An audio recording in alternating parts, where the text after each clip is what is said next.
Salut les potes, j'espère que vous vous portez bien, que votre réveillon, que les fêtes de fin d'année se déroulent aussi bien que possible. Ça fait depuis très longtemps qu'on ne s'est pas retrouvé pour faire une vidéo. Ça fait depuis, je crois, le test de The Last of Us Part 1. C'était début septembre.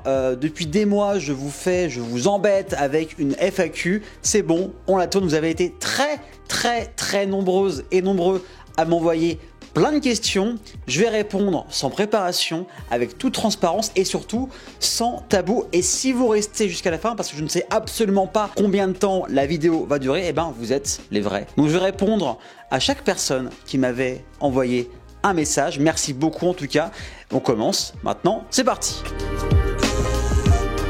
J'ai Amandine qui me dit la personne que tu rêverais d'interviewer. Alors c'est très compliqué parce que j'ai eu la chance d'interviewer vraiment beaucoup de monde. Je suis un fan de VF, un fan de comédiens de doublage, donc j'ai pu interviewer les voix françaises des Simpsons, Philippe Pétieux, Véronique Augereau, Marc Lesser qui est la voix française de Joey Tribbiani dans Friends. J'ai aussi interviewé Bruno Chouel qui est la VF d'Ewan McGregor ou de Matthew McConaughey, également Donald Renew, bref. Et surtout j'ai interviewé Marcus il y a un an, donc j'ai quand même interviewé beaucoup de personnes dont je suis fan. Mais si il y avait une personne, là maintenant tout de suite, que je rêverais d'interviewer, je pense que ce serait Michael J. Fox. Michael J. Fox, c'est Marty McFly dans Retour vers le futur. C'est un acteur que j'aime beaucoup, mais pour lequel aussi j'ai beaucoup de respect. C'est un monsieur qui depuis 30 ans, en fait il a eu la maladie de Parkinson à l'âge de 30 ans, et il se bat depuis 30 ans contre cette maladie. Il a créé sa fondation pour combattre et trouver des solutions sur cette maladie. Donc je pense que ce serait la personne, si aujourd'hui je devais choisir une seule personne, je crois que ce serait Michael J. Fox. Voilà, c'est mon plus grand rêve. Et ben mon plus grand rêve, je pense que ce serait de vivre concrètement de l'animation. Que ce serait de vivre à fond mon métier d'animateur sans me dire oh là, ça va être compliqué ce mois-ci, sans me dire bon, faudrait peut-être que je retrouve un boulot alimentaire. Voilà, je pense que mon plus grand rêve, ce serait juste de vivre à 1000% de ma passion. Donc sinon, Damien avait une vraie question. Quel est le jeu que j'attends le plus en 2023? Et surtout, pourquoi? Un jeu que j'attends beaucoup, alors ce n'est pas un jeu original, c'est un remake, mais c'est un jeu qui m'a vraiment impressionné quand j'avais 15 ans, c'est Resident Evil 4. Le remake qui sort au mois de mars, si je dis pas de bêtises. C'est un jeu en fait qui m'a fait aimer la saga Resident Evil. J'avais essayé moi avec le remake du 1 en 2002 où j'ai pas aimé. Un pote m'avait fait essayer le 0, et bref, et c'est vraiment le 4 en 2005 ou 2006 je crois, si je dis pas de bêtises, sur GameCube, où j'ai eu à l'époque une vraie claque graphique. Alors oui, aujourd'hui ça fait bizarre, le jeu a 18 ans, mais à l'époque j'ai vraiment adoré ce jeu, je l'ai fait des dizaines de fois, c'était vraiment un de mes jeux préférés, et le fait que le 4 en remake sort cette année, j'espère juste Capcom, s'il vous plaît, ne merdez pas. N'enlevez pas des séquences ou proposez-nous un truc de ouf. Voilà, donc si je devais choisir un seul jeu, ce serait celui-ci. Bruno qui me demande quel est mon groupe de rock préféré. On parle de groupe, hein, donc pas chanteur, etc. On parle vraiment de groupe de rock. Eh ben c'est pas facile. Parce que ça dépend de mon humeur, ça dépend de beaucoup de choses, mais si aujourd'hui là je devais choisir un groupe, ce serait Audioslave.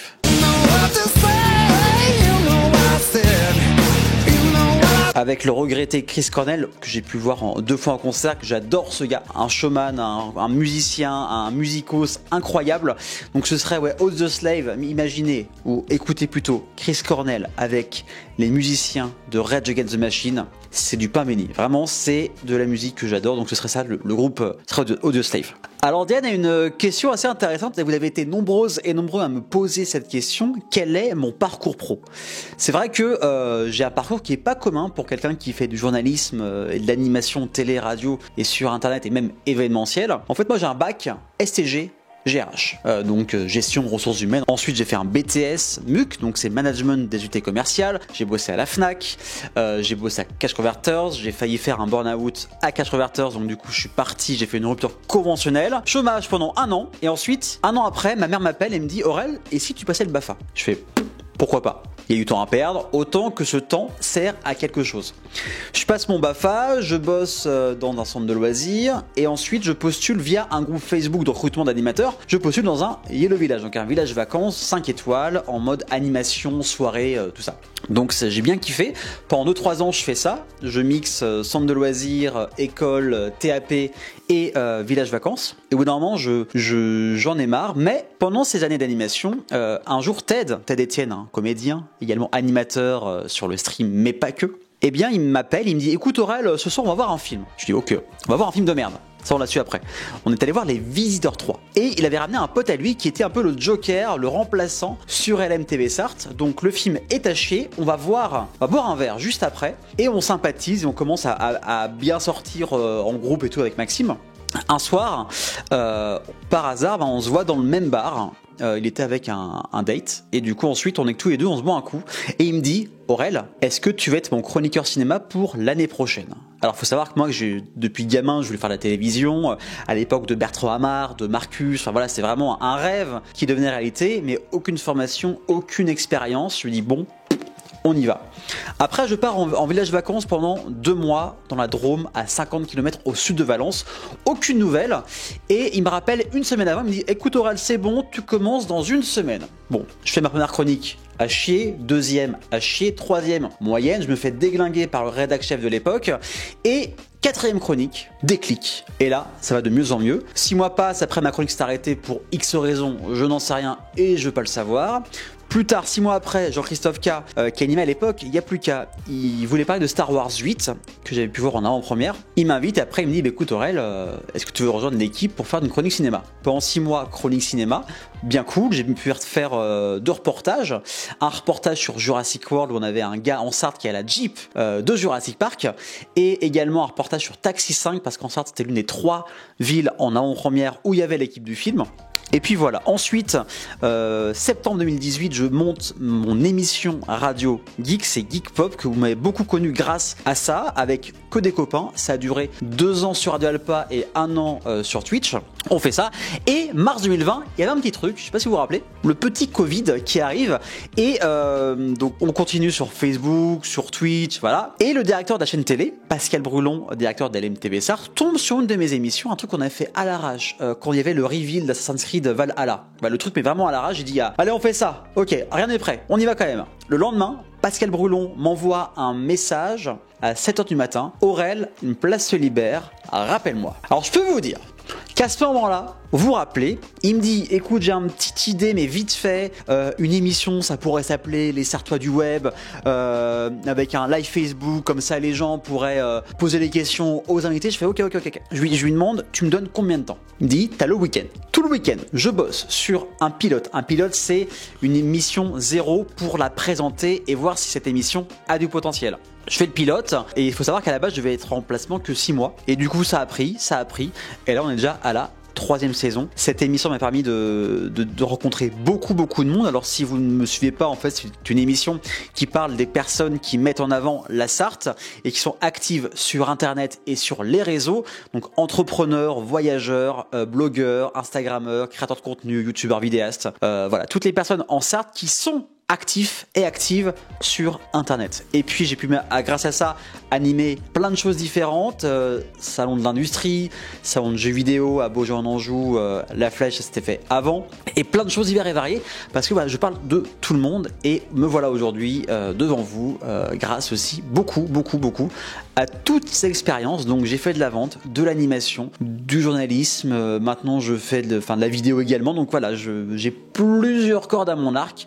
Donc voilà. Alors désolé, j'étais vachement long sur la formation pro, mais je pense que c'était nécessaire et important d'en parler, l'origine de tout ça et pourquoi aujourd'hui je me trouve devant vous tous les vendredis soirs de 19h à 20h sur LMTV Sarthe. Alice, que je connais bien, Alice me pose la question, c'est quoi ton plus grand rêve et ton plus gros projet?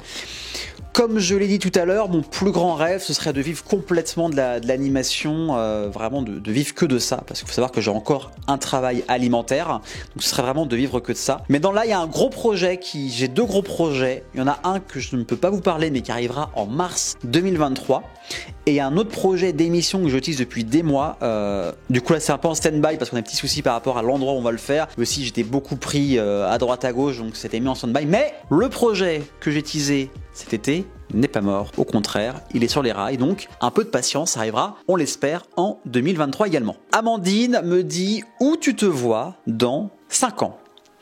Dans mon esprit, je vais encore me répéter une 3e fois, mais dans 5 ans, j'aimerais me voir avec ma boîte de prod, vivre de ma passion, parcourir la France, l'Europe, pourquoi pas le monde, pour faire des reportages, par exemple sur la pop culture, mais vraiment vivre complètement l'animation. Dans 5 ans, je me vois là, une nouvelle maison, plus grande, avec mon propre studio, limite un truc indépendant, un local indépendant où j'aurai mon propre studio, où je pourrai accueillir les personnes pour faire à la fois de l'événementiel, de la production, de l'animation, du montage, etc. Donc ce serait vraiment ça où je me vois dans 5 ans. À radio ou télé, c'est très compliqué. Je vais choisir mon joker, je vais dire les deux. Alors Steph qui me suit depuis maintenant quelques temps, qui est très actif, en tout cas je te remercie pour ta fidélité. Steph, si j'ai Snapchat, oui j'ai Snapchat, vous tapez Aurélien Caillos sur Snapchat et vous me trouvez. Je suis moins actif que sur Facebook, Insta, LinkedIn, etc. Mais vous pouvez me trouver d'ailleurs sur tous les réseaux sociaux, vous tapez Aurélien Caillos et vous me trouvez absolument partout. Et Steph a aussi une autre question. Son autre question, c'est, même plusieurs questions. Quel est mon plus grand regret? Alors j'évite d'avoir des regrets. C'est une ex qui m'a dit ça. C'est n'aie jamais de regrets. Voilà, je sais pas pourquoi, c'est resté en tête. Elle m'a dit n'aie absolument jamais de regrets et j'évite d'en avoir. Mais si je devais te dire et répondre à ta question, quel serait mon plus grand regret? Je pense que mon plus grand regret, ce serait de ne pas avoir commencé la radio ou l'animation plus tôt. Voilà, si je devais dire ça, ce serait cette réponse-là. Voilà, j'espère que ça t'ira. En tout cas, c'est la seule réponse que j'ai, donc va falloir prendre ça. Voilà. Qu'est-ce qui te motive autant à bosser et comment tu fais? Alors ça, je bosse beaucoup. Faut savoir que quand je reçois des invités dans mon émission, j'aime bien les préparer en amont. C'est pas évident d'aller sur un plateau, de parler de soi devant des caméras, sur un plateau avec des lumières, etc. Donc j'aime bien aussi connaître un peu la personne. Ça peut être par téléphone, en visio, ou même juste se prendre un café pour se connaître, se rencontrer. Pour preuve, bon là je tourne la vidéo, on est le 13 décembre et ce matin j'ai rencontré une future invitée pour apprendre un peu plus à la connaître et pour aussi mieux préparer mon interview. Alors certes, ça met plus de temps, mais j'ai tendance à être un peu perfectionniste, donc je me prends un peu de temps sur mon temps perso pour apprendre à connaître les gens et proposer surtout une interview qui sera plus quali pour vous qui nous suivez. Et donc après, qu'est-ce qui me motive autant, c'est parce que je suis passionné par mon travail, voilà. Et quand vous avez trouvé votre voie, quand on vous a dit plusieurs fois que vous êtes fait pour ce métier-là, et bien je peux vous dire que ce genre de compliments, ce genre de motivation, ça te donne envie de soulever le monde et de travailler limite des heures, parce que l'avantage quand vous faites quelque chose qui vous passionne, c'est que vous n'avez pas l'impression de travailler. Et ça, si vous avez la chance de vivre de votre passion, c'est la meilleure chose qui puisse vous arriver. Alors Isabelle a une question, c'est quelles sont les coulisses, l'arrière-scène, comment je prépare mes émissions. Alors faut savoir que quand vous faites une émission, en tout cas pour ma part, d'1 heure sur une télé locale, ça me prend entre 7, 8 voire 9 heures parce que je recherche mes invités, même si cette année il y a eu pas mal de gens qui viennent me voir, donc recherche d'invités, écriture des questions, se renseigner sur telle ou telle personne, le montage des vidéos, je le fais. Alors certes il y a une équipe qui pourra le faire à ma place, mais au moins les interviews et le montage correspondent à ce que moi j'ai envie de vous montrer et de montrer au public. Donc voilà, c'est une émission, ça prend des heures à faire. J'accueille aussi les personnes sur le plateau. Donc voilà, c'est une télé locale, c'est une petite équipe. Et l'avantage de ça, c'est que on apprend énormément de choses et ça permet d'apprendre tous les rudiments du métier et par la suite proposer en tant qu'entrepreneur beaucoup de choses diverses et variées. Cela, une question très intéressante, c'est quelles sont les 3 rencontres que je retiens. Les 3 rencontres que je retiens, je vais dire, il y a Marcus qui était notre invité au salon du jeu vidéo de la Flèche. Et pourquoi c'est une rencontre que je retiens? Parce que c'est un gars que je suis depuis que j'ai l'âge de 8 ans.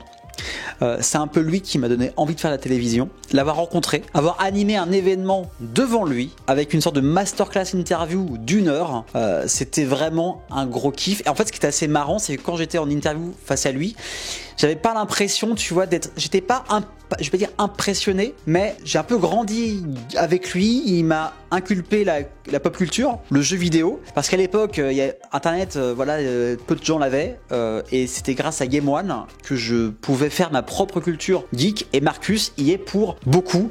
Et il m'avait dit un compliment, une phrase que je retiendrai à vie, surtout, imaginez votre idole, vous dit un truc, il m'a dit, en 30 ans, il y a des questions qu'on ne m'avait jamais posées, et que mon interview était cool. Donc ça, c'est quand même le plus beau des compliments. En rencontre que je retiens, il y a également Marc Lesser, moi qui suis un fan de Friends, un fan de Joey, de doublage, l'avoir rencontré au Geek Life saison 2, c'était un plaisir immense, et on est resté en contact, on est devenus copains, et ce qui est assez marrant, c'est qu'on se voit de temps en temps quand on peut, et à chaque fois on passe un très très bon moment. Voilà, c'est le genre de rencontre que j'apprécie. Puis il y a 4, parce que même si on se parle plus et plus trop, ce sont 2 personnes qui m'ont permis vraiment d'atterrir dans ce milieu-là. Il y a Maxime Holberg qui m'a lancé, et il y a Jean-Christophe K qui m'a également lancé, même si on ne se parle plus. Eh bien, ce sont 2 personnes qui m'ont permis de mettre un pas à la télé. Et après, beaucoup de travail ont fait le reste, mais voilà, c'est quand même 2 rencontres qui m'ont permis de faire aujourd'hui un métier dont je suis passionnément amoureux. Marc, question hyper intéressante. Arrives-tu à vivre de l'animation? La réponse est non. Je n'arrive pas pour l'instant à vivre complètement l'animation.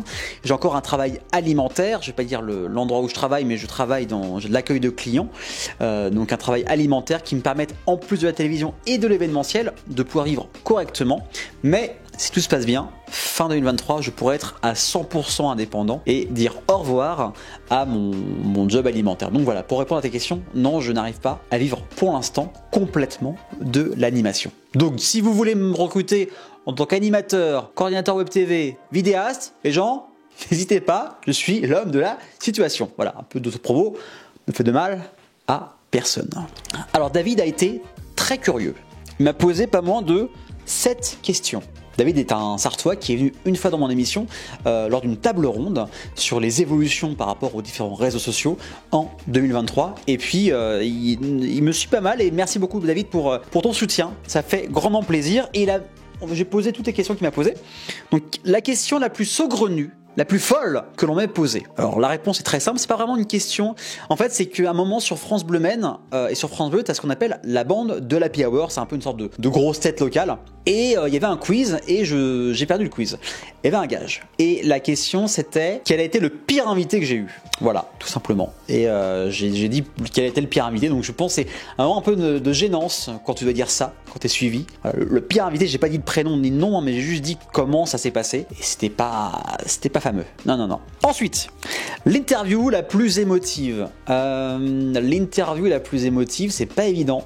Je dirais quand même Marc Lesser. C'est un gars adorable, c'est un gars quelqu'un qui met à l'aise, quelqu'un de bienveillant, de très très cool, très très sympa. Voilà, tous les superlatifs pour Marc, vous avez vu un peu ça. Mais en fait, c'est vu que j'étais passionné par son travail, j'ai un peu grandi avec Friends, avec la VF de Friends, et je pense que ça a été celle où j'étais un peu le plus, je vais pas dire émotif, mais le plus impressionné. Ouais, je crois que c'est ça. L'interview la plus tendue à préparer à temps. J'ai pas trop de problèmes en fait à préparer les questions. J'ai pas trop de problèmes à préparer les interviews, donc j'ai pas vraiment eu de côté tendax. Par contre, je vais modifier un peu ta question, et par contre ça a été une fois l'émission plutôt la plus tendue à préparer à temps. J'ai eu une semaine qui était horrible, où tous mes invités, je dis bien tous mes invités, ont été covidés en peu de temps, la veille pour le lendemain. Imaginez-vous 1 heure d'émission en direct à préparer la veille pour le lendemain. Trouver des invités, c'était catastrophe.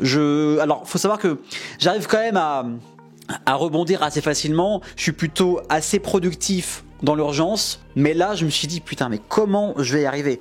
Imaginez-vous, 21h, 22h, et là, tu fais bon, je dois refaire toute mon émission. Et donc, je fais putain, qu'est-ce qui se passe? Je fais une balade en pleine nuit, tu vois.